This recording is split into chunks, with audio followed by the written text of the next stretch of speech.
talking about this Purdue, number 1 Purdue Boilermakers and number 2 seeded Tennessee game. Didn't seem like yesterday that the UConn Huskies were cutting down the net in Houston last April. And I remember watching the interview of Dan Hurley, Coach Dan Hurley. And he'd already kind of subtly, I don't know if it was conscious or not, but talked about defending a national championship. It was quite interesting. And I want to talk a little bit about that and the matchup between these two. But before I do break this down and give you my op-ed on what I think is going to happen, what's going to transpire in this grade 8 event, do yourself a favor, do us a favor here at the Waystar Team, hit that subscribe button. Back to the action of what's going to be an exciting Sunday, the final Sunday of the college basketball season, should I say. The grade 8 second leg, the final. This is the opening of the final doubleheader, the early matchup on Sunday, Tennessee versus Purdue.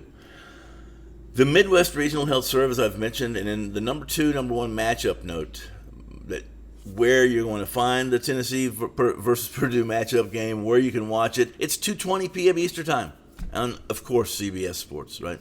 The matchup will be in lovely Little Caesars Arena, Detroit, Michigan, on, again, CBS. Purdue checks it at 3-point chalk, game total 148. Tennessee's always been an elite defensive team, as long as I can remember, and that goes back quite a ways, right? I'm exaggerating to a degree, but this year's group is not anything different from years past, and especially under Rick Barnes, head coach Rick Barnes. They always seem to be able to count on guys that are just tough, down and dirty, blue collar, on the floor for 50-50 balls regardless.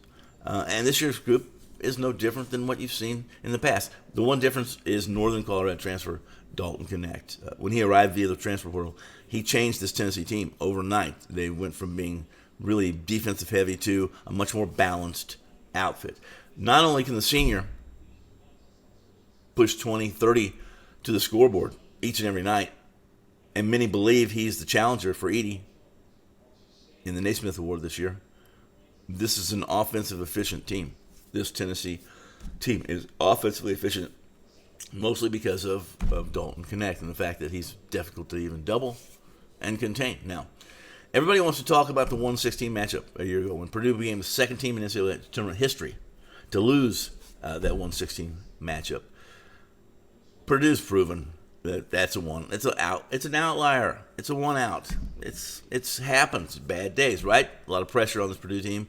Last year, they felt that. They lived it. They ate, they drank, and they breathed it for the entire season. In fact, it's still being talked about, and I think we all believe, or at least if you're savvy, college basketball savvy, you know this Purdue team deserves to be taken very seriously in this tournament moving forward, and I'm certain Tennessee is doing that. So anytime you have a 7'4" center, and Edey, who's in line again to become the first to win the back-to-back Naismith since forever. Matt Painter still never made it to the Final Four. He's one game away, right? The reality is that both Painter and Rick Barnes, the two coaches in this matchup, were always going to be on the stage, at least at some point during their career. And one of them finally is going to get to advance to the Final Four. And it's going to be a big day for the program, whoever it may be, and a big day for these two hard-working coaches. So, the interesting thing about this matchup is that we've already seen it happen. We've already seen it play out. We saw it earlier in the year. We saw it in the Maui Invitational. Purdue, 71-67 winner over Tennessee. And while it's very difficult to compare an early season holiday matchup tournament with a grade 8 or a Final Four or even a big dance event, there's not a whole lot different as far as what has to be done in this game and who's going to win and how they're going to win it. Tennessee's one of the best teams in the country when it comes to defending the three line. They have to do that. There's no team in the country right now that does a better job of giving their 7'4" big, there is no other 7'4", right? Giving their primary big room to work than the Boilermakers. 20 assists per game right now leads this tournament. The remaining teams, no team shares the ball like Purdue. No team, in my opinion, shoots the ball from the three line like Purdue. And no team in college basketball has a big that is offensively and defensively skilled as Mr. Edey of the Boilermakers. Again, we saw us played out.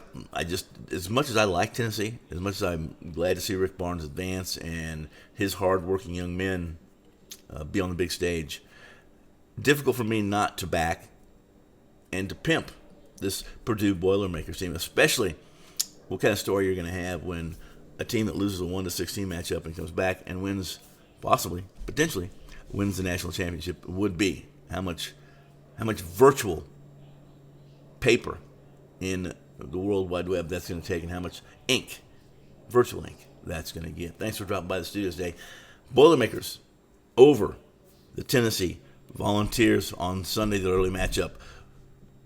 Thanks for dropping by the studios. I hope to see you again tomorrow.